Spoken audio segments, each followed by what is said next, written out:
So I recently turned 34, which is kind of crazy to say.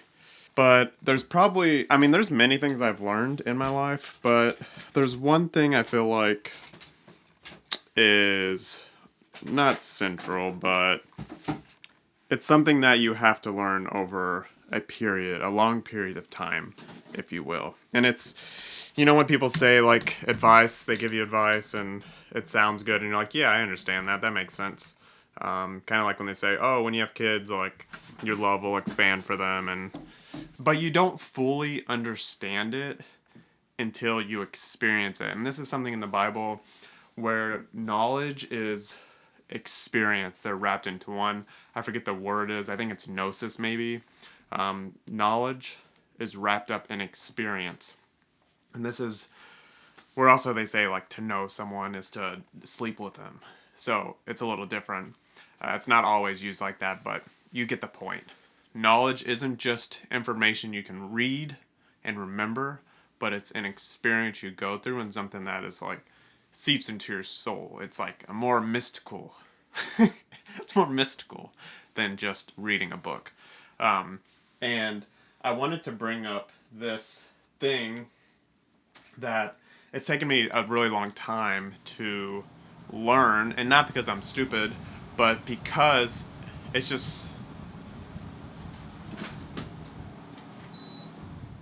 but because it has to take time for you to learn it. And that is that no good thing comes instantly. Good things take time to build and to happen. And once again, I don't know why I'm going back to this, but, sleeping with someone, get pregnant, have a baby, and there's ups and downs in that, but my wife had some pretty bad experiences in birth. That's really sucks, but when she's holding the baby, it's worth it, But then you go through the baby years like we're going through, and through the toddler years, and our kids are still super young, but our oldest is almost 6, and so almost 6. Wow. And yeah, there's ups and downs, but it's like a lot of that time,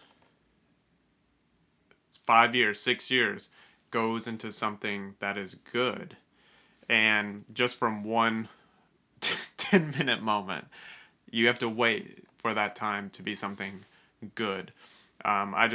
I connect with my boys, and a lot of guys are like this, where you connect with the boys when you can start wrestling with them, and that's a year and a half or so, and you can start connecting with them more emotionally because you can wrestle with them and fight with them, and play with them like that. And so you're telling me that by the time that you get pregnant to the 2-year mark, like you have to wait that long to have a child to be something good, like that takes time. And so as I'm getting older and I've tried to build all these different things, and I've quit a lot, but with my brands I've tried to build, and I read on the internet like, oh, I started my company and a year in we're making a ton of money. 2 years in I'm making a ton of money. We're known by a lot of these people. Our brand is, being worn by celebrities, yada yada, all this stuff. My camera keeps dying and then my wife's stepping out. Alright, so you read stories of outliers, and that's what the internet is. It's the outliers. And all these channels, all these accounts that are sharing success stories of founders. But everything that they say, they're like, oh, we've been running this business for 10 years, 15 years, and it's not my first business. That's like with all of them. This isn't my first business. And so you're like, okay, but it doesn't register to you. It's like, I'm going to get into business and I'm going to be successful because I understand where we need to go, what I need to do. And so with building a brand, it just doesn't happen like that. And the ones that do succeed really early, it's just such a small percentage. Like most businesses close down their doors in the first, I think it's 2 years. I wonder how much that is for brands, and especially these days. It's so easy to get started in brands. Like, you can do drop shipping so easy. And I've started a few brands just in one day. I started, made some designs, put up this site, ran some ads to it. Like, I just threw it out there, you know? And it's like, you think you're going to be successful just doing this for a week. Like, that's ridiculous, you know? But still, that's what I was kind of led to believe, and I believed it because it seemed easy, you know? It seemed easy. And nothing good happens fast. You know? So, my wife's... Oh, I don't know what she's doing. Playing with the dog. Nothing good happens fast. And I also wanted to hit on this point, too, that there's a guy who has a pretty famous podcast, one of the most famous, and there's a X post that blew up. Anyways, he said, "Oh, I've read 400 biographies," and I was just like crashing out over this on the way home from basketball this morning, and just thinking like, this is like prime knowledge puffs up. Like, this is what that is. Like, you think because you read these biographies that you know something, that you are in the arena with everybody else that is building a business. And he was interviewing a big venture capitalist who's been super successful. And I'm like, you think that you're on the same page as these guys because you read autobiographies? Like, dude, like, what are we even saying? Now, I will say that this guy has a very successful podcast. He has a business. Like, cool. That is what you should focus on. Like, that you actually are in the arena. But don't kid yourself that reading these things is putting you in the arena. It's definitely not. And the knowledge that puffs up, like, it does you no good. Like, you can read and learn, and I think that's great. But your effort and you in the arena doing the work, building something, that's what matters. All the other stuff, it doesn't matter. Like, the random quotes that you pick out from books because you read these autobiographies to your friend, like, who cares?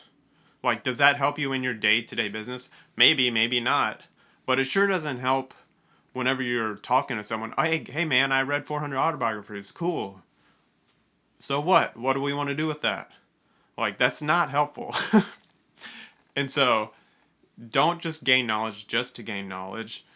Actually put yourself in the arena, work at it, and build, and that's what I'm doing.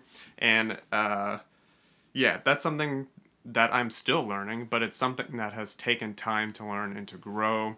And if you're in my position, like starting to build, like I said, I'm in year 3 of my dad brand, and I'm just getting started with my arena brand, and there's been some good traction on X. So if you're not on X, following me there already, go follow me on there. But I wanted to point out that I've been working on a bag. Yeah, I know I'm making a hat brand.